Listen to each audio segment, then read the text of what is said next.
Lang at eto lahat yung tipid natin. Dapat yung balance ko pa is 49,000. So, since nga before 3 months na binayaran natin. So, napakalaki pa ng natipid natin. Almost 8,000 plus kasi yung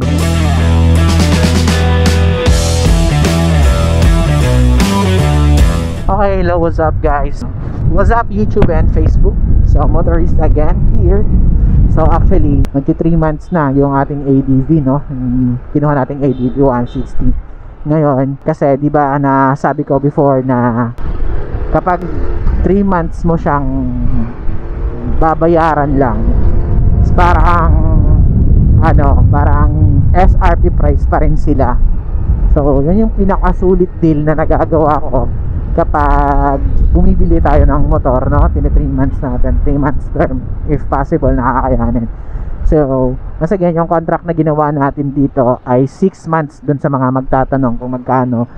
Yung kontrata po natin dito ay 6 months, 6 na buwan natin babayaran. Yung down payment ko po ay 100,000 at saka yung monthly amortization natin is 12,200. Tapos ngayon, 3 months na siya. So, ngayon babayaran natin siya. Titingnan natin kung yung talagang makakatipid tayo or makaka-discount tayo ayon dun sa plan natin, no, na kinuha. So dapat yung balance ko na lang is 40 or 41,000 pesos na lang. Yun yung babayaran natin ngayon. Kasi sayang pa yung 8,000 pesos na matitipid natin for the next 3 months, no?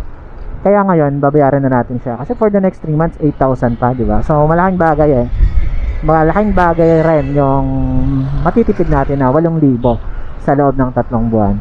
So ngayon, try natin kung pasok dun sa agreement or dun sa in-expect natin na balance natin within 3 months. Kasi may kaibigan akong kumuha rin ng parang sa other branch yata nila. I don't know kung ano talaga yung nangyari, pero babayaran niya na din sana yung kinuha niyang X-Max. 3 months din kasi same kami, yung kontrata niya rin noon ay 6 months.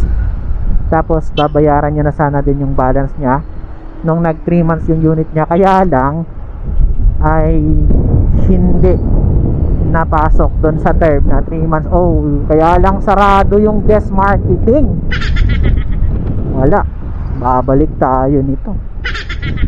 Sarado pala sila ngayon. Wala, babalik tayo nito. Pwede man magkato, ma-shopping na lang kita. Okay, so balik ulit tayo dito sa desk marketing. Sana maabutan pa nating bukas yung desk dahil may break time sila. Magre-resume ulit is 1:00. Pero yun, nahabol ko pa naman yata kasi 11:30 pa lang. Hopefully, mabilis lang yung maging transaction natin dahil marami pa tayong lakad. At saka ang init-init ng panahon. Bakit sarado ulit? Sarado ba? Hindi. Mukhang open naman. Open naman. Hindi naman sarado. Nakakala ako sarado ulit. Nako. Kung nagkataon yun na sarado ulit, ay nako. Lago tayo dyan. Okay, see you in a bit. Okay. Push daw. Morning. Good morning. Mabayad ako san ADV. Dili kay ipo fully paid ko pa, no? Kaya dito na diretso sana. Good morning. Tinatanong ko nga yung cashier dito kung magkano na lang yung balance ko. At saka sabi niya 49,000 pesos. Agad ko namang pinaliwanag yung term na 3 months. Medyo confusing yon sa cashier nila, kaya mabuti na lang at naabutan ko dito si manager. So siya yung nag-compute dito ng discount na maa-avail pa natin dun nga sa good as SRP. So makalipas ang ilang sandali, yung discount na na-avail pa natin is 8,000 plus. So instead of 49,000, yung binayaran na lang natin dito ay 40,778. So salamat manager. Mabuti na lang at naabutan kita dito. So salamat din sa lahat ng staff ng desk marketing sa magandang assistance lagi. Lang at eto lahat yung tipid natin. Dapat yung balance ko pa is 49,000. So since nga before 3 months na binayaran natin, so napakalaki pa ng natipid natin. Almost 8,000 plus kasi yung binayaran na lang natin ngayon is 40,778.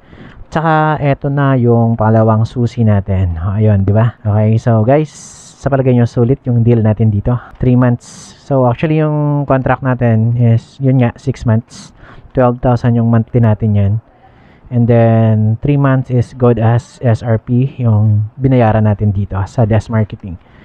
So yun, thank you.